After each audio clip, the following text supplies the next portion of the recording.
Well, great. Well, did you get anything out of that first part? Did it make sense? Talking about Plato, the French Revolution, and so in this second part, I'm going to talk about the subtitle of my book, and that's how the deep state capitalizes on crises to consolidate control. So democracies and republics are attempts to take the power of the king and give it to the people. So democracy only really worked on a citywide level, where you, demos means people, crossing means rules, so there's 6,000 citizens in Athens, and everybody has to be at every meeting every day to talk about every issue. And if you're not there, you're called an idiotus. So true democracies could only get as large as a city, because logistically everybody couldn't be there every day. Republics, they can get larger because you can take care of your family and your farm, and you have someone in your place that goes to market every day. They're your representative. So the REP in republics is the same REP in representative. And now what if the king wants the power back? Does the king just go to the people and say, hi, I want to be king, give me control of your life? Oh yeah, here you go, king. Is that how it works? No. So there's two ways that the king can take the power back. One is fear. When people are afraid, they'll trade freedom for security. And the other is free stuff. And so let's look at these two. A drug dealer takes over a neighborhood two ways. He can come in with guns and shoot people and they get in fear. Or the drug dealer can give away free drugs and get everybody hooked. And then he says, oh, you want some more free drugs? You're going to sell yourself into prostitution, right? It's like a hunter could get animals through guns or bait. Right? One is the gun, right? Or the other is to trap them. You know, I was reading how to catch pigs in the wild. Down in Texas, some of these southern states. And the first thing you do is you put a post in the ground and throw some corn down. And then the pigs come and ignore the post and eat the corn. And then you, next day, have two posts in the ground and throw the corn. Next day, 3 posts and 4 posts, and start putting them in a semicircle. And then you start putting the fencing in between. And the pigs come and they keep ignoring all that, and they just eat the corn. And then finally, one day you shut the gate and you caught yourself some pigs, right? And so the two scriptures are, fear of man bringeth a snare. So when a snare means trap. So your fear, when you're in fear, you will be trapped. And then free stuff, the scripture, but every man when he's tempted, he's drawn away of his own lust and enticed. So your lust can entrap you. And so we see the big, deep state, big government creates or capitalizes on chaos and discord. And then in the atmosphere of fear, promises a solution to free stuff. And in the midst of that, they take control of your life. Now, how do you create fear? Well, you have to sow discord. And so the scriptures are, Psalms 133, how good and pleasant it is for brethren to dwell together in unity. Everybody say unity. Unity. And then Proverbs 6, 6 things the Lord hates, and the last is he that soweth discord. Everybody say discord. Discord. So we have unity, we have discord. Now imagine somebody sowing discord in heaven. Well, that's what Lucifer did, got a third of the angels to rebel. And then he's cast down and he sows discord in the garden. And he has Adam blame Eve, and he has Cain kill Abel. And then he sows discord in Israel. And let's look at that first 400-year period before they got King Saul. There was Gideon, and he defeats 100,000 Midianites. So there's no threat to Israel. It's at peace. But then Gideon has an illegitimate son named Abimelech. And Abimelech sows discord because he wants to seize power. So what does he do? He goes to the town of Shechem, and he's the first one on record to do critical race theory or identity race politics. He sows discord. He goes to the men. Is it better for you that all the sons of Gideon reign over you? Remember also that I am your bone and your flesh. And his brethren spake of him in the ears of all the men of Shechem, and their hearts inclined to follow Abimelech, for they said, he is our brother. So he's identifying with them based on the flesh, not whether or not he can do a good job of ruling. And then he goes to the city treasury, the temple of Baal-Berith, and he takes money to hire rioters, Antifa-type people, right? BLM type. And he says, and they gave him 70 pieces of silver out of the house of Baal-Berith, wherewith Abimelech hired vain and worthless persons which followed him. And they went to his father's house in Ophrah, and they did violence. They slew his brethren. And then the men of Shechem made Abimelech king. Right? So there's peace. It's a peaceful country. And then he goes there and he begins to sow division, right? And us versus them based on a fleshly thing, and then he takes money and hires rioters, and they do violence, and in the violence he seizes power. Now, Israel's republic would have ended here, rather than a century later with King Saul, had not someone threw a millstone over the wall and killed Abimelech. Well, but let's look a little bit closer to our time period. Machiavelli lived in Italy 500 years ago. And Italy's a bunch of city-states. Venice, Genoa, Naples, Florence, Siena. And they're always fighting. And Machiavelli thinks if one prince can control all of Italy, it will stop the infighting. So he writes a book called The Prince, where he advocates the ends justifies the means. The end of one prince controlling all of Italy is such a good end, because it'll stop all the infighting, that any means necessary to get there is justified. Lie, cheat, steal. So if a prince conquers a city, and the city doesn't want to be conquered, it would hate him.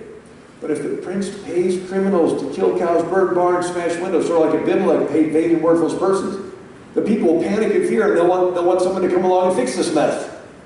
And then the prince can come along, get rid of the very criminals he bribed to create the mess. Nobody will know the better for it, and everyone will praise the prince as a hero.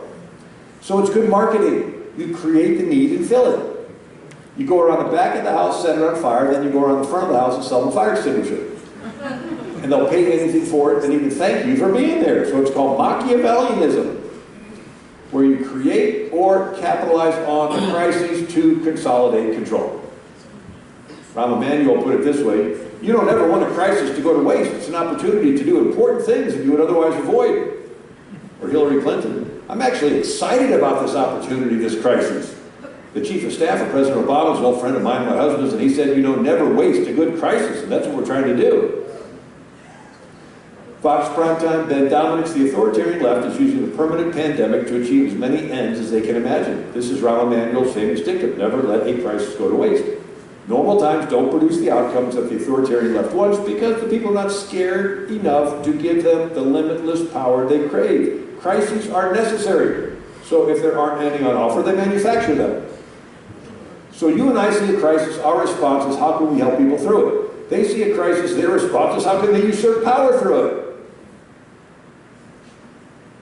Henry Louis Mencken wrote in 1956, the urge to save humanity is almost always a false face for the urge to rule it. Ronald Reagan said, one of the traditional methods of imposing statism or socialism is medicine. It's a healthcare crisis. It's easy to disguise a medical program as a humanitarian project. What's he talking about?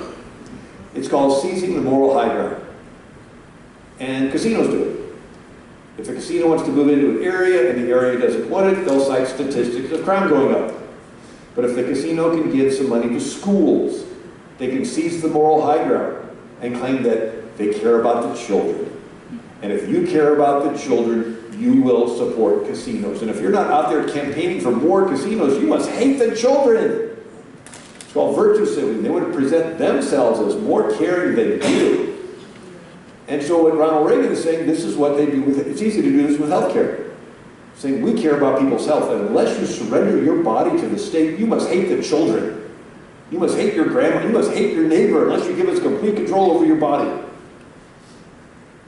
And here's an editorial cartoon, Daily Caller, scientists looking through a microscope saying, it appears to be mutating into a totalitarian dictatorship. Reagan, if you don't stop this, behind it will come other federal programs that will invade every area of freedom until one way we will awake and find we have socialism. Now, the response to usurpation is resistance, and every individual must say no. We used to have federal politicians resisting for us. We were trusting them to hold back the floodgates of hell, but when a certain individual certified, which I don't think he did, because the word certified means to make certain, and certainly didn't make certain, but the umbrella was ripped, and suddenly, instead of all that rain being held back from us, it's now pouring down on every one of us. And it's up to every female athlete to push back. It's up to every student to push back. It's up to every pastor to push back. It's up to every sheriff to push back. It's up to every single one of us. It's up to us to push back because those that we were trusted to push back didn't. Well, we're talking about Lucifer creating discord in heaven, right? We talked about the devil creating discord in the garden, Cain killing Abel. We talked about Abimelech sowing discord. We talked about Machiavelli sowing discord. Let's look at the British Empire. The British Empire became the biggest empire on planet Earth. 13 million square miles, 500 million people, all these countries. Do you think they just walked into a country and said, hi, we are going to be the biggest empire on Earth, so give us control of your country? Oh yeah, here you go. Is that how it happened? Let's look at how they took over India. They first landed in Bengal in 1714 and opened a trading post that turned into a trading fort that turned into them having guns and giving guns to one kingdom and guns to another kingdom, and then stirring up ancient animosities between the kingdoms, sowing discord until it broke out in warfare. And these kingdoms are fighting and bloodying each other up, and then when they beat each other up really good, the British would come in to restore order. And they would take control of both kingdoms. And then they would do this again and again and again until they took over all of India, a quarter of the world's population. They tried doing that in America during the Revolutionary War. And so General Johnny Burgoyne lands in Canada, comes down and meets with the Mohawk Indians in New York, and promises them money for scalps. And they go out and begin to scalp Americans. And it's even in our Declaration of Independence. Lists all these reasons we're rebelling against the king. And one of the things listed in our declaration is the king has excited domestic insurrection among us, has endeavored to bring on the inhabitants of our frontiers, the merciless Indian savages, whose known rule of warfare is an undistinguished destruction of all ages, sexes, and conditions. Right? The Indians knew on and off. They were at peace, they were at war, right? And they didn't know any in between. And when it was war, it was total war. War of 1812. British controlled Pensacola, Florida. And north is Fort Mims, Alabama, and the Red Stick Creek Indians. You know the French pronunciation of Red Stick? Baton Rouge. Right? Baton, stick, and rouge, red. And so, like Baton Rouge, Louisiana. So, the British go to the Red Stick Creek Indians and promise them money for scalps. And so they capture Fort Mims, Alabama, and then the 500 people they captured, they went and scalped them all. And so this is the historical marker. Here, Creek Indian War, 1813-14, took place the most brutal massacre in American history. Indians took the fort with heavy loss and killed all but about 36 of the some 550 in the fort. Creeks have been armed by British at Pensacola in this phase of the War of 1812. Do we really think the British Empire cared about the Red Stick Creek Indians? No, they were wanting to stir up this division so we would fight each other, and then they could have an excuse to come over and take control of all of them. Washington warned of this in his farewell address. Disorders, discord, and miseries will gradually incline the minds of men to seek security in the absolute power of an individual. We want some governor to come along and fix this mess, who turns the disposition to the purposes of his own elevation on the ruins of public liberty. Jealousies and false alarms, kindles the animosity of one part against another, foments occasional riot and insurrection. It opens the door to foreign influence and corruption, which find a facilitated access to the government itself through the channels of party passions. Washington warns, let there be no change by usurpation. What's usurpation? That's where I'm going to take away some of your freedoms, but I'm doing this to help you. And you let the political leader usurp some power because he's telling you that he's doing it for your good. Encroachment tends to consolidate the powers of all the departments in one, thus to create whatever the form of government, a real despotism. Washington, usurpation, though in one instance may be the instrument of good, it is the customary weapon by which free governments are destroyed. What's he saying? This is his farewell address. He's giving you a warning. He's saying, watch out in times of disorder and miseries and discord, of some leader coming along wanting to do an instrument of good. Right? I want to do something good.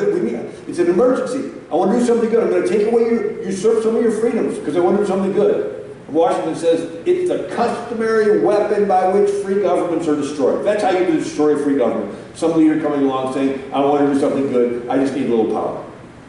Right? I don't have time to wait for Congress. I got my pen and my phone.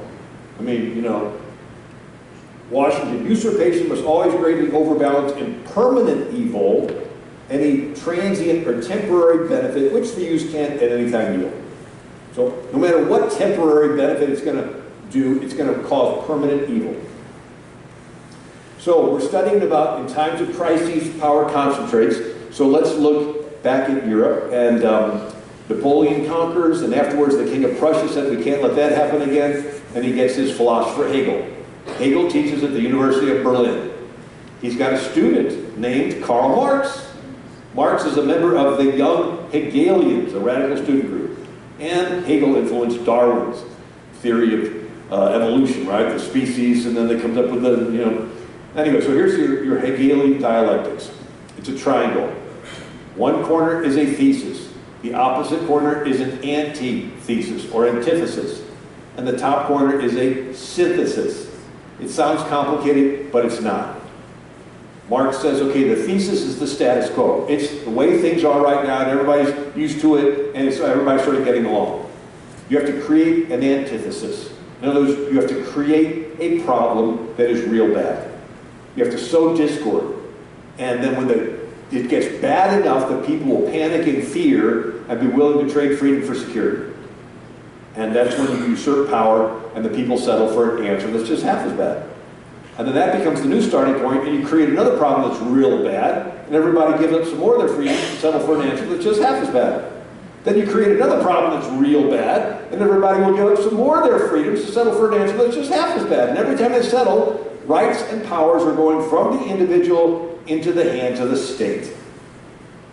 Now, Karl Marx says, well, how do you create a problem that's real bad? You have to send in agitators, agent provocateurs, community organizers, labor organizers, and their job is to seek out people with grievances and stir them up to riot.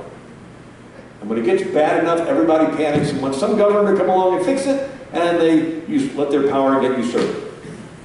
And so, Karl Marx called this critical theory, where you would observe all the groups in a country, economically, religiously, ethnically, doesn't matter, and you would call some victims and others oppressors, haves and have-nots, and you would pit them against each other. And so at first it was critical economic theory, and you would pit the proletariat against the bourgeois, which is the working class against the business owners. You'd pit the poor against the rich, the blacks against the whites, the Catholics against the Protestants, the Muslims against the Christians, the Hutus against the Tutsis in the Congo and Rwanda. They really didn't care who the two sides are, and they really don't care what the issues are. Their goal is to stir up domestic crises so everyone panics in fear. And they begin to beg for some governor to come along and fix this mess, and they're willing to let the rights and freedoms get usurped in the name of doing an instrument of good. You know the Congo and Rwanda? The people there saw themselves as one. But the German and Belgian, later French and English colonizers would measure their features and would categorize them as Hutus and Tutsis. They literally created racial distinctions that had not been there before. And they encouraged them to fight each other and even genocide each other so that the colonizing power could come in and take control of both. Could you imagine the government breaking people into groups just to pit them against each other so they can seize more power? So, Castro said the revolution needs the enemy. The revolutionary needs his antithesis, which is the counter-revolutionary. And if enemies were lacking, they had to be fabricated. In other words, you can't organize your people against something if there's nothing there to organize against. So you need an enemy. And if there are no enemies, you create them. White supremacists, all this kind of stuff. You create something out of nothing because you have to organize against something. You have to get people into fear. Jesus said, if a kingdom be divided against itself, that kingdom cannot stand. That's Satan's strategy. You cause division inside of a marriage, division inside of a family, division inside of a church, division inside of a country. Patriotism's the enemy, you get people to identify with subgroups, and you pit the subgroups against each other until they riot. And if people are raised seeing everybody as one, you've got to go into the schools and get them to no longer see everybody as one and begin to see divided into different groups so that it's easier to pit them against each other and create the division. It's like an autoimmune disease to the body politic. What's an autoimmune disease? That's where your own body attacks itself. Your own immune system begins to attack your own organs. That's the strategy. You want to get the body politic to attack itself from the inside. And so FDR said, whoever seeks to set one nationality against another seeks to degrade all nationalities. Whoever seeks to set one race against another seeks to enslave all races. So-called racial voting blocks are created of designing politicians who profess to be able to deliver them on election day. FDR, 1942. Remember the Nazi technique: pit race against race, religion against religion, prejudice against prejudice, divide and conquer. Charles Barkley, NBA player, CBS Sports, April 3rd, 2021, said, "Man, I think most white people and black people are great people. I really believe that in my heart. I think our system is set up where our politicians, whether they be Republicans or Democrats, are designed to make us not like each other so they can keep their grasp of money and power. They divide and conquer. We're so stupid following our politicians, their only job is, hey, let's make the whites and blacks not like each other. Let's make the rich people and poor people not like each other. Let's scramble the middle class. I truly believe this in my heart." Malcolm X, 1963, said, "The white liberal differs from the white conservative. Both want power. But the white liberal has perfected the art of posing as the Negro's friend and benefactor, to use the Negro as a pawn or a political weapon in this political football game, and the white liberal controls the ball." Now, how did this begin to come to America? 1894, Chicago, Pullman Railroad Car Company. And they have an economic downturn and they can't pay their workers what they used to. So the workers have grievances. And somebody comes along to organize people with grievances. His name is Eugene Debs. Bernie had his picture on the wall of his office. Anyway, Eugene Debs organizes them to protest and riot and to commit violence. And they destroy $80 million worth of railroad cars, and it spreads to 27 states. And since everything in the country is shipped on railroads, the whole nation is paralyzed. Could you imagine people organizing riots that go from one city to another, just paralyzing the whole country with things burning? Eugene Debs then formed the Socialist Party of America, and he ran for president 5 times from 1900 to 1920. One time he ran for president from prison. And then in 1920, branching off of the Socialist Party USA, is the Communist Party USA. And the Communist Party runs candidates for president every year from 1920 to 1940. What happened in 1940? That's when Franklin Roosevelt makes a treaty with Stalin during World War II. And the Communist Party USA says, why should we run our own candidates when here we have a Democrat president making treaties with Stalin about the Union of Soviet Socialist Republics? And that's when they began to infiltrate that party. Ronald Reagan even talked about it. He says, I didn't leave the Democrat Party left me. Right? Former pro-life Democrat Senator Zell Miller. I met him years ago before he died. He said, unfortunately, the National Democratic Party has been taken over by the very liberal, left-wing leaning special interest groups in Washington. I mean, he's a Democrat senator saying his party's been taken over. Now, lest we think that all they want is one party, Democrat Congressman Albert Herlong, 1963, reads into the congressional record the 45 goals and tactics of how the communists plan to take over America. One of them is capture one or both of the political parties. Resist any attempt to outlaw the Communist Party. Do away with loyalty oaths or pledges of allegiance. Go back to Germany. 1920s, Germany was a republic. The people voted, right? And they had someone start a party called the National Socialist Workers' Party, or Nazi. And the leader of it was Hitler. And the party had an under-the-table violent arm to it, sort of like Abimelech hiring vain and worthless persons, sort of like Machiavelli, right, where the prince would hire people to do crises, and sort of like the British stirring up crises. And so Hitler's group was called the Brown Shirts, and they were nicknamed Sturmabteilung, which means stormtroopers, because they would storm into the meetings of Hitler's opponents and disrupt the meeting and shout down the speakers. And then they would lock arms and block access to public buildings. Could you imagine people locking arms in public and blocking things? And then they blocked streets.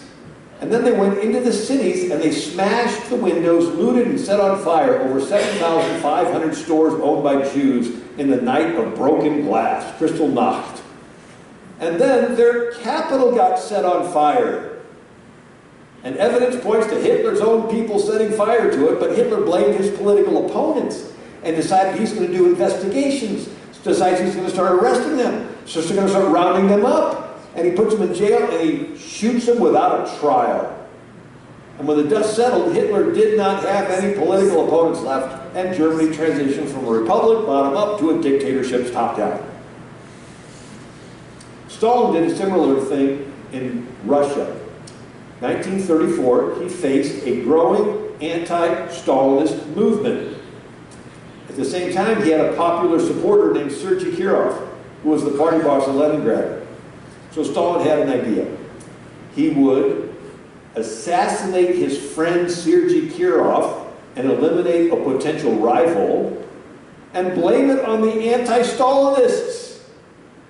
Nobody would suspect that he did it because he and Sergei were such good friends, and everybody would believe the anti-Stalinists did it because they didn't like Stalin and they didn't like Sergei. Stalin used that as an excuse to do investigations, to do some arrests, to round up, to lock away, and kill over 1 million people in the first Great Purge of 1936 to 38. Erdogan did a similar thing in Turkey, right? He staged a coup. Right? He flew up in an airplane and landed and claimed that there was a coup, and he pulls out a list of 30,000 of his political opponents, has them zip-tied, taken away, they've never been seen since. And Turkey transitions to a dictatorship. You know, Tucker Carlson showed the video of the very first people breaking into the U.S. Capitol. And they're all dressed in black with tactical gear, and they act like they know exactly what they're doing. They don't look like people that heard a speech and suddenly got riled up. And there were no group of people dressed in black at the rally. And this happened before Trump even finished his speech. And then people that were there took pictures. The doors around the Capitol have huge magnets at the top that they have to be buzzed in from the inside, right? So these doors, there's no glass broken on these doors were buzzed in from the inside. There were people that were there that said it was cold that day, and the doors opened, and they thought that they were being let in from the cold. Somebody else thought they were getting a free tour of the Capitol. 2,300 police officers for one building? It's the most protected building on planet Earth. Nobody gets in there by accident. And then we see the pictures of Ray Epps. And the night before, he's in the crowd over and over again saying, we need to break into the Capitol. We need to break into the Capitol. Right? And Tucker Carlson brings us to the attention, and all of a sudden the FBI takes his name off their most wanted list. It's like, well, here he's on record saying break in there, and you're investigating people. And then everything points to this being an entrapment. Right? A planned thing that they had planned from the inside, and then they needed a bunch of dupes to sort of like the kidnapping of Governor Whitmer of Michigan. Right? They got a dozen people, and they caught half of them were FBI agents that paid for everything, organized everything, planned everything, and called a bunch of low IQ people saying, we need you to show up, we need you to be there, we need you to... These guys say, okay, I show up, and then they get, oh, we caught this plot. They planned it. And so in psychology, it's called psychological projection, or blame shifting, where the attacker blames the victim. Karl Marx says, accuse others of what you do. Little kids do this. I didn't start the fight, you did. I'm not the mean one, you are. Wife beaters do this. They'll beat the tar out of their wife, say, it's your fault because you provoked me. Or a Sharia man will rape a woman, say, it's your fault because you tempted me. And so the attacker blames the victim. And it's gotten into politics. And David Axelrod was Obama's campaign manager, and he said on NPR radio, April 19, 2010, in Chicago there was an old tradition of throwing a brick through your own campaign office window and then calling a press conference to say you've been attacked. So you do the crime, but you blame it on your innocent opponent. So let's say there's a candidate running for president who's colluding with Russia, giving away 1/5 of the U.S. uranium to Russia in exchange for $145 million Russian oligarch contributions to her Clinton Foundation. She wants to pay for a Steele dossier to accuse her opponent of colluding with Russia. His name gets smeared with it in the media. Most people don't think lower than the subject line. And if it ever gets pointed back at her, by that time the water's muddied. The public doesn't know who to trust, and she gets a pass. Let's say there's another candidate that's extorting Ukraine, saying, stop investigating my son, or I'm going to hold back billions of U.S. aid. You want to accuse your opponent of extorting Ukraine, right? Their name gets smeared with it in the media. If it ever gets pointed back, by that time the water's muddy, nobody knows who to trust, and you get a pass. And the investigations are simply excuses to subpoena all the evidence that can convict them and destroy it. Hard drives, laptops, servers, text messages, emails. So this is like a Abimelech, right? Paying people to do the crises. This is like Machiavelli, paying people to do the crises. This is like the British Empire coming in there, stirring up the crises. Right? This is like the brown shirts creating the crises. Now let's get a little closer to home. After World War II, Germany, France, England give up all of their colonies all around the world, and they start brand new countries with brand new leaders. India becomes a country. Egypt becomes a country. Israel becomes a country. Right? Lithuania, Poland, Estonia, all these countries are free, and they elect brand new leaders. They're climbing out of the post-war crises, and it looks hopeful, except the Soviet Union decides to do critical theory. And they send their agents into the country to observe all the groups. Ethnically, Bosnians, Croats, Serbs. Economically, religiously, Sunni, Shia, Orthodox. It doesn't matter. And they would categorize them as victims and oppressors, haves and have-nots. And they would organize protests, escalate to riots, co-opt the meeting with bribes and threats to blame the new leader of the new country for all the problems and stir the country up to a frenzy and nurture weak links in the military. And when the country gets panicky enough because of all the crises, they do a coup or a rigged election, replace the leader with a Soviet puppet. Country after country after country fell. Eisenhower does nothing because he thinks the United Nations he helped form will bring world peace. These countries are falling so much that it got the name Behind the Iron Curtain. Right? All these countries are now controlled by the Soviets. Now, Mao Zedong tweaks it a little bit in China. So instead of doing the thesis, antithesis, synthesis, right, a couple times to create the crisis and seize power, his idea was after you seize power, you still do the crises. You just keep doing crises and you keep usurping more power and more power and more power. He called it a continuous revolution theory.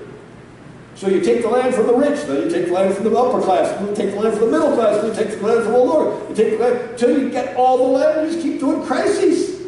It's sort of like a continuous pandemic. Right? Another variant, another variant, another variant. I mean, you want to squeeze this thing for all. You want to milk this crisis so you can get as much rights away from the people as you can.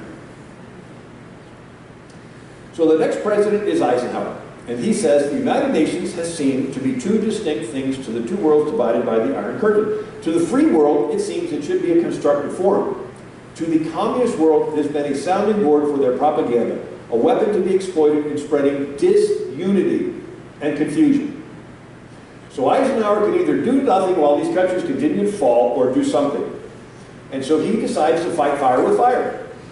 1953, Iran sides with the Soviet Union.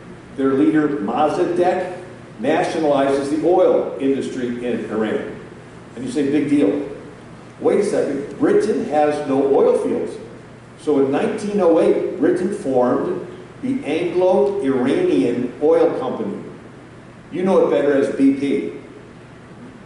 Right? In 1954, they changed the name from Anglo-Iranian Oil Company to British Petroleum, or BP. But it's the Anglo-Iranian Oil. So when Mossadegh in Iran seizes all the oil assets, British Petroleum has no petroleum. And so they appeal to Eisenhower for help. And Eisenhower approves the first CIA operation to overthrow a country's leader. It's Operation Ajax. The CIA operative on the ground is Kermit Roosevelt Jr., the grandson of Teddy Roosevelt. And he's an expert in foreign languages. He goes to Tehran and he organizes protests. He recruits mobsters and gangsters and radical imams, and they escalate to violence and co-opts the meeting with bribes and threats to blame Mossadegh for all the problems and finds weak links in the military. And when the country gets panicky enough, they put Mossadegh under house arrest, lock him away for the rest of his life where he dies, and they replaced him with a Shah. We loved America because we put him in. CIA did the same thing in Guatemala in 1954, the Congo, Dominican Republic, Vietnam, Brazil, Chile, and the KGB did the same thing, with Brezhnev and Khrushchev helping Yasser Arafat to start the PLO for the purpose of sowing division in the Middle East. And Brezhnev and Khrushchev helping Castro to sow division and take over Cuba. And Brezhnev and Khrushchev helping Che Guevara start FARC in Colombia and ELN in Bolivia for the purpose of sowing division. And they had over 200 coups and coup attempts in Africa. This period of time is called the Cold War. And these tactics of going into countries, observing all the groups, pitting them against each other as victims and oppressors to destabilize the country and seize power have been perfected and perfected and perfected. The only difference this time along is they've been used on our own soil against us. And under the Obama administration, we saw what's called the politicizing of federal agencies. It's a nice way of saying the IRS was co-opted to target conservative groups. And the intelligence agencies were co-opted to dig up dirt on the president's political opponents. We begin to see that these tactics that ostensibly were used for patriotic purposes in the past in other countries to keep those countries from falling into the control of the Soviets, now those tactics have been politicized, being used on our own soil.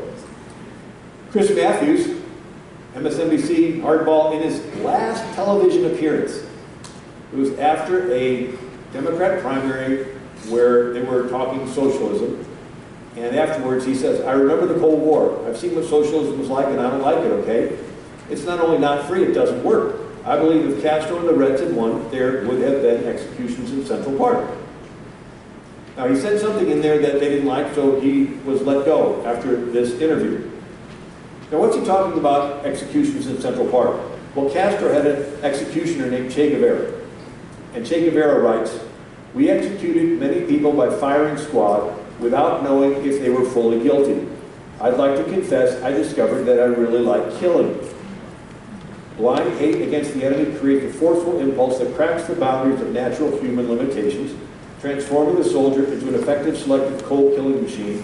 A people without hate cannot triumph. And now let's get a little closer to home.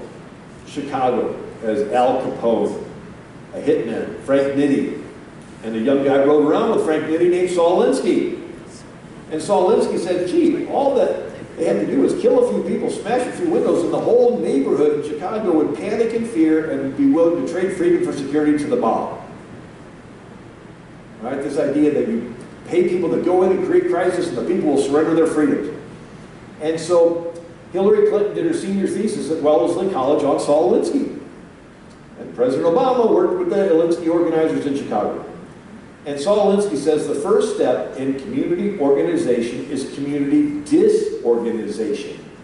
Disruption of the present organization is the first step. The organizer's first job is to create the issues or the problems. The organizer must first rub raw the resentments of the people of the community. An organizer must stir up dissatisfaction and discontent, fan the latent hostilities of many of the people to the point of overt expression. The organizer polarizes the issue, helps lead his forces into conflict. For unless there is controversy, the people are not concerned enough to act. This has been the politics we've been experiencing in America for the last generation. The intentional dividing people into groups, pitting them against each other to cause division. Now, Saul Alinsky has an acknowledgement in the front of his book to Lucifer. I have a copy of the book, right? Lest we forget at least an over-the-shoulder acknowledgement to the first radical known to man who rebelled against the establishment, did it so effectively he leaves what his own kingdom, Lucifer.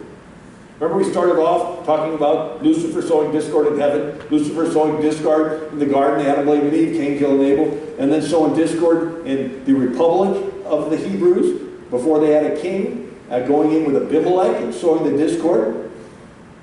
And then we talked about Machiavelli sowing discord so that he could have one prince conquer all of Italy. Then the British Empire, right, coming into a country and sowing discord so they could take control, and tried doing that in America during the Revolutionary War. And we talked about Eugene Debs taking advantage of the workers there in Chicago and sowing discord and organizing them to riot. Right? And then Hitler and then Stalin. And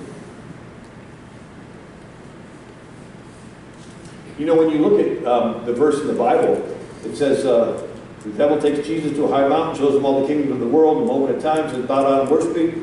I'll give you all these kingdoms, because they're mine to give. I'll give you whoever I want. And Jesus says, thou shalt worship the Lord thy God, and him only shalt thou serve. But you think, that's pretty audacious of the devil to say all these kingdoms are his. When did he get them? When Adam sinned. Adam was in charge of the garden. We know that because he named everything. Naming means you have authority over. You have kids, you get to name your kids. Right? Adam named everything, he had authority. But the Bible says, to whomever you yield your members, servants to obey, to him you are a servant. The moment Adam obeyed Satan, he was posturing himself as the one taking the orders, and the devil as the one being in charge. And the devil usurped power, and every kingdom was ruled through fear. You do what the Sultan, Pharaoh, Caesar, Kaiser, here's the Sultan, Balban of Delhi, India, said fear of the governing power is the basis of all good government. So all these kingdoms are ruled through fear, top down. Unless you had ancient Israel that first 400 years, it was ruled bottom up, with people being virtuous and everybody being taught the law. But the idea of creating crises to seize power. You know, we've had a generation of rioting and crises that just spread all across the country. And they all had an element of, sort of looked like they were organized, and pallets of bricks being dropped off right where they're going to have a peaceful protest. I spoke in Emporia, Kansas. The former state rep, you know, had the whole little city, you know, little hall, and they said, yeah, somebody dropped a pallet of bricks off right here in Emporia, Kansas, right where they were going to start their peaceful protest, and there was no construction going on in the area. And lo and behold, somebody in Dallas, a pallet of bricks dropped off, somebody in another. All around the country, did this happen? They have pallets of bricks. Tremendous amount of organizing went into this. Where's the NSA? I thought they were monitoring everybody. Are they that clueless? Or maybe they aren't. And then there's some areas that you just can't get people to riot, so you import people from other countries that have a predisposition to rioting, to sowing discord. Now, let's look at the COVID response. The first thing was what? Let the criminals out of jail. Did you catch that?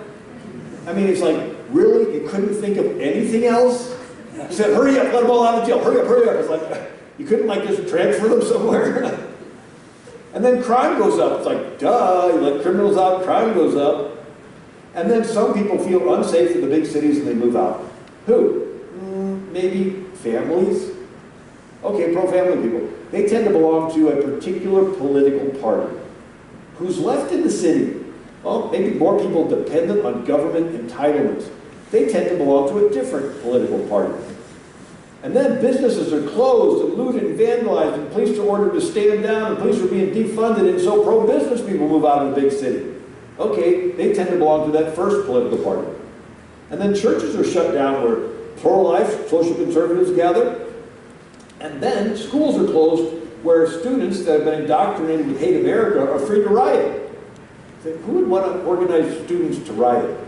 Remember this guy, Congressman Albert Herlong, 1963, reading into the congressional record, these communist goals. One of them was get control of schools. Use them as a transmission belt for socialism and communist propaganda. Get control of teachers' associations. Put party line in textbooks. Use student riots to foment public protests. Here it is in 1963. It says we want to use student riots. Right. So the net COVID response was more people of one political party move out of the big cities, leaving the other party with monopoly control of city politics. And in elections, whoever wins the big cities ends up winning the state. Whoever wins the state gets all the electoral votes for the state, and the president's elected by electoral votes. Do you know that all they had to do was really just win 6 cities? Detroit, Philadelphia, Atlanta, Phoenix, just 6 cities. They win those cities. They somehow win the whole state, right? They wait till everybody else in the state reports, and then those cities wait, and then they report with just enough to put it over the top for the other party, and they get all the electoral votes for the whole state. And then the president's elected by electoral votes. Anyway, I just thought I'd come and give you a little encouragement tonight. So there's 2 ways that the king can take the power back. One is fear. When people are afraid, they will trade freedom for security, and the other is free stuff. And so, you have Karl Marx, Frederick Engels write the Communist Manifesto. And then they write this, that they are alchemists of the revolution. Their business consists in spurring it into artificial crises.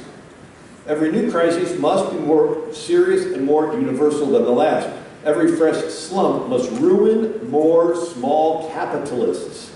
This will increase the number of the unemployed. In the end, commercial crisis will lead to a social revolution. Why would you want to ruin more small capitalists? Because socialism is a two-tiered system of a ruling class and a ruled class. There is no room for a middle class. Middle class can pool their assets and challenge the ruling class, so you want to get rid of them. Lenin said you grind the middle class out of existence between the two millstones of inflation and taxation.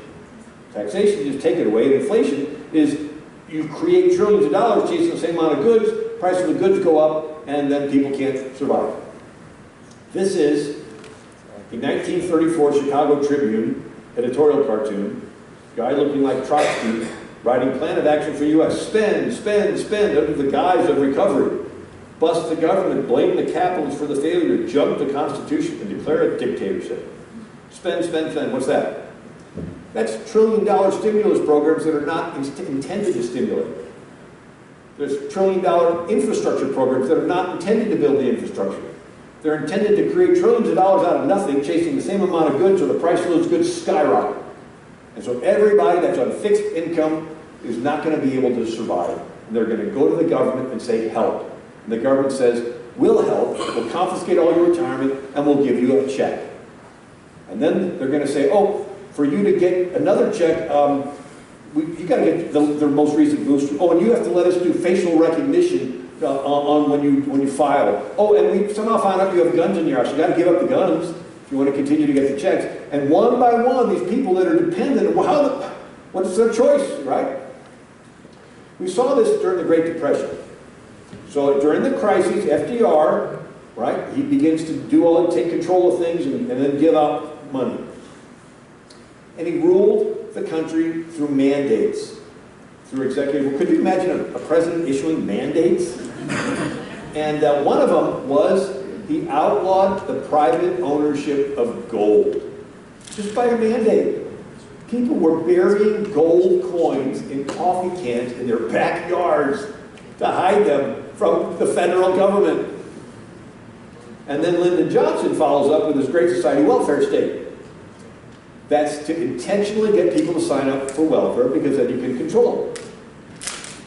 It's called the Cloward-Piven strategy. Richard Cloward and Francis Piven were socialist professors at Columbia University. And they said, it's too difficult to institute socialism with tanks. Just bankrupt everybody. And so this is the strategy, right? So you get as many people to sign up, and Lyndon Johnson instituted this. And if you think of it for a moment, it's pretty effective. Imagine if you were getting a $1,000 check in the mail every week from someone you didn't know. Week after week, month after month, $1,000. After a few years of this, would you wake up and ask yourself, who is sending me this $1,000 check every week? I'm going to find out who they are and vote them out of office. Would anybody do that? I'd be like, well, my kid's got a couple more bills to pay. Once you get people to receive free money from you, you can pretty well count on their vote. Now, an interesting guy was Yuri Bezmenov. He was a KGB agent. And he went to India, and his job was to do critical theory. He says, people think of KGB like James Bond. He goes, no, it's a whole lot simpler. All we do is go into a country and observe all the groups. And we categorize them as victims and oppressors, and then we find the influencers of each group. In the media, in the pulpit, in education, they invite them to their socialist parties, they get them to put socialist storylines in their movies and in their textbooks and so forth, their sermons. And he says this period of time takes 20 years. But he says when people go through this, it is so effective, you can take them to a concentration camp, show them, and they won't believe their eyes.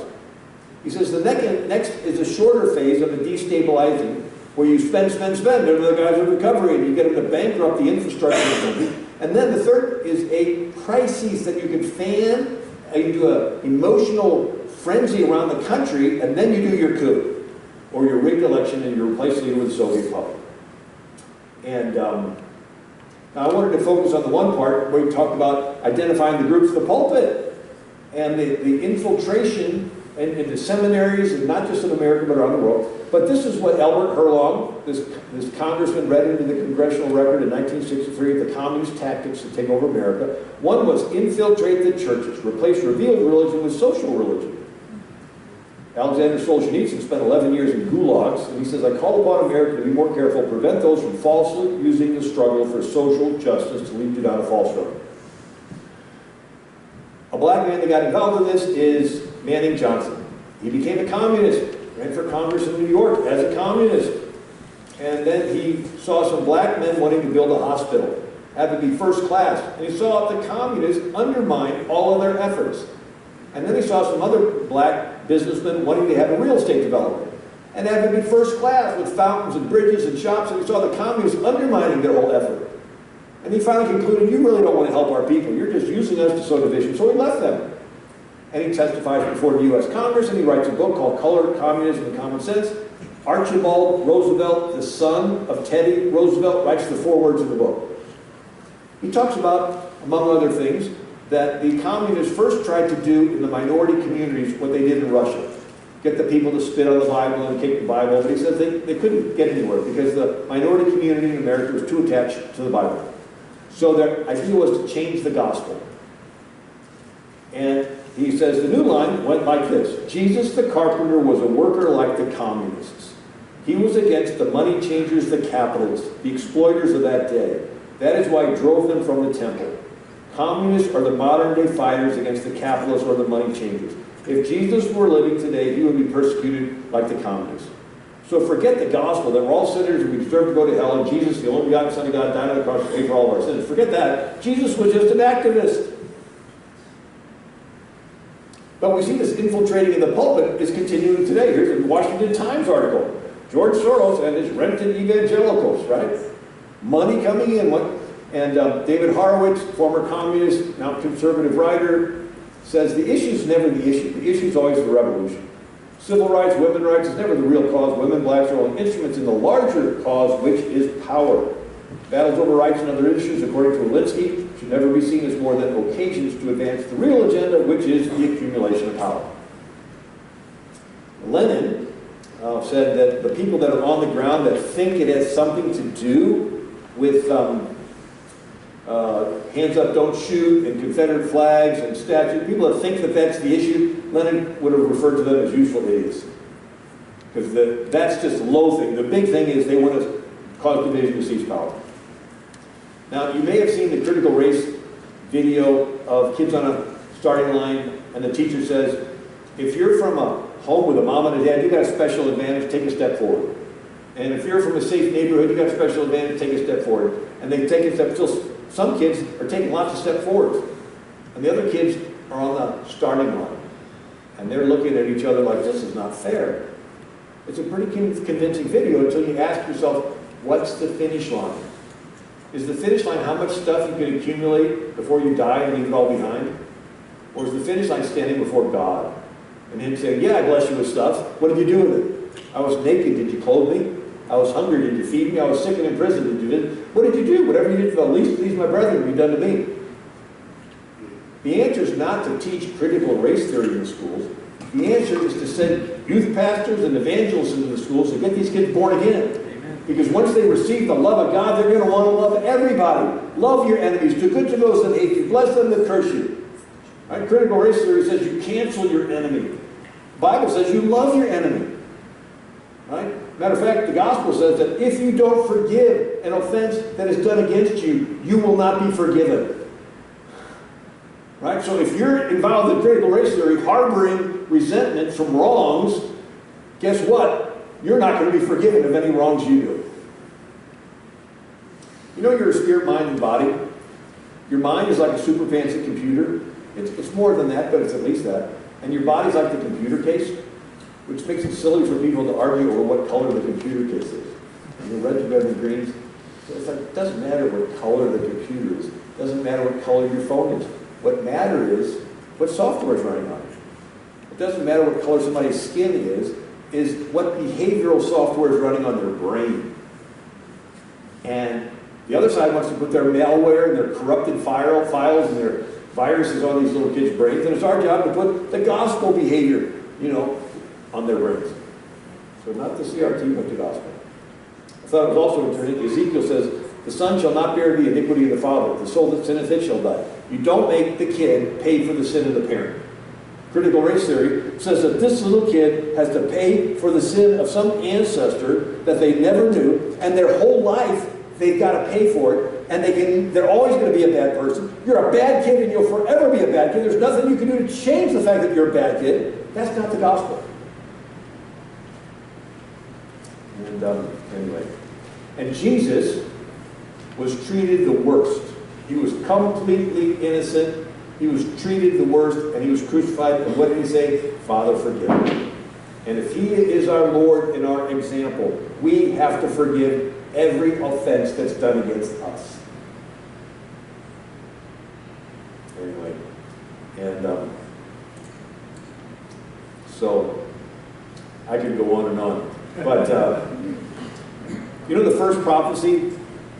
It was God telling the serpent, I'll put enmity between thee and the woman, between thy seed and her seed. It'll bruise thy head, and thou shalt bruise his heel. So it happened simultaneously on the cross. So at the same time the devil thought he won, he lost. Right? The devil thought, hey, I got the Jews and Gentiles to kill Jesus, and Jesus says, it is finished. The devil's like, what's finished? The name Satan means accuser. And he accuses us to God and say, if you're a just God, you've got to judge their sin. And God says, I did judge him in Jesus. So the devil lost his job. He got his authority crushed, right? Jesus paid for all of our sins. And what I think is the same crisis that's going to cause some people, and it was simultaneous, right? The same crisis is going to cause some people to give up and deny their faith and even take the mark of the beast. That same crisis is going to cause other people to get more excited for Jesus and have a great revival. You know, in the freshman chemistry class, the teacher has a beaker with a solution and pours in a catalyst that causes a reaction, and some stuff precipitates and gets heavy and floats to the bottom of the beaker, and other stuff gets effervescent and bubbly and floats to the top. The time period we're living in is the solution in the beaker. The crisis is the catalyst that's poured in. And some people precipitate and drop out, and they get scared, they run away, they hide, they deny their faith. And other people get effervescent and bubbly. They say, God, use me. Right? The early church, when they're persecuted, they prayed for boldness. God, use me. And anyway, someday you're going to be dead. It's a nice way to end the talk. And you're going to be in heaven because you believe that Jesus died on the cross to pay for all your sins. And when we've been there 10,000 years, bright shining against the sun, no less days to sing his praise and when we just begun. Imagine you've been in heaven 10,000 years. You walk in the streets of gold, you meet Moses. Maybe Moses will invite you over to his place. I don't know what it's like in heaven, but Jesus said, in my Father's house are many mansions. I bet Moses will have a pretty nice place. He'll probably have one of those big fireplaces where the logs don't burn up. If the burning bush in the wilderness didn't burn up, and the logs in the fireplace. I heard one preacher say, in heaven you'll travel as fast as you think, and I'll probably show up late. My wife would say, where were you? I said, I was thinking about something else. But imagine being there in Moses' living room, right? Maybe it's about the size of this. And after all the small talk's over, you say, Moses, tell us the story. I read the book, I can saw the movie. But here you are in person. The room gets quiet, Moses stands up and he says, it was a crisis. Pharaoh, the most powerful leader in the world, was charging in us. We were totally unarmed. It looked hopeless. And I just held up my staff. I said, God, use me to make a difference. And the waves came in and swallowed up Pharaoh's chariots. And we say, wow. Then we're going to look around the room and see David. David, tell us your story. The room will get quiet. David will stand up and says, it was a crisis. There was this thug, Goliath, mocking our God, making fun of our faith, and all these grown-ups were too chicken to do anything. And I said, enough of that. Took my little sling, hit him in the head, took his own sword, and chopped his head off. We're going to say, wow. Then we're going to hear Gideon tell his story, and Deborah, and the Apostle Paul, and everybody's going to say, it's going to be really exciting. And then everyone in the room is going to look at you. Say, you, we haven't heard from you yet. Tell us your story. What did you do when it was your turn to be down there? Or they say about God in your country, or the baby the Lord knew in the mother's womb, or marriage that God himself instituted in Genesis. Or what did you do when you were backstabbed by all your Christian friends and all you had left was just looking at Jesus, and you just had a little bit of faith like a thread, but you just kept trusting in Jesus, and it turned into a string and a rope and a cord, and finally the blessings of God came back in your life. You know, I'd hate for any of us to be up there and Jesus to walk in the room and to have, you know, him, a screen come down and him show all kinds of great things and miracles happen, people coming to the Lord, and him saying, this is what I had planned for you to do, but you just didn't have enough faith and courage. And you look back at your life, and that mountain that held you back is this little bitty anthill. The fear of man. What are people going to say? What are they going to post about me on the internet? I let that hold me back from doing all this great stuff for Jesus. And you can't go back to earth and do anything else for Jesus because you're already in heaven, because you believe that Jesus died on the cross to pay for all your sins. But guess what? We're still on this earth. We still have feet that trod the soil. We still have breath in our lungs. You still can do those things that you'll be known for forever. God knows every dirty backroom deal that every corrupt person's doing. He knows all that. And He chose for you to be alive right now. He's given you His Word. He's given you His Spirit. He's given you a great pastor. This is your chance. You know, it's like a basketball game. Jesus is the coach. You're on the bench, and He comes over and says, okay, your turn, get in the game. Slaps you on the back, and you're like, yeah, but coach, they're playing really tough out there. Yeah, I know. It's your turn, get in the game. But coach, somebody just got knocked down. Yeah, I know, you're 7 feet tall. They're 4 feet tall. You can do this. Greater is He that's in you than he that's in the world. Yes, there's crises. Yes, they want to usurp power. Yes, at some point in time, it's going to max out on a global scale. You'll have the other. But God says, look, you stand up for me. You be bold for me. Though 1,000 fall at your side and 10,000 at your right hand, you can do this. This is your chance to have the greatest revival that's happened. Yeah, God may have you a little shaking of the tree, but that's for the harvest. That's for the people coming to the Lord. Right? God has plan A and plan B. Plan A is He blesses us and we turn to Him out of gratefulness, but if that doesn't work, He does have plan B. He lets us have the results of our decisions, and bad things happen, and then we turn to Him out of desperation. His goal is to have us turn to Him. And most people, right, they don't choose plan A, they wait around for plan B, and it's up to us to be there, to point them to Christ in their times of crisis. So anyway, this is a great time to be alive, and I think that there's a lot that the Lord wants to do before He returns, and you get to be a part of it. Well, I'm going to go ahead and end with that, and God bless you.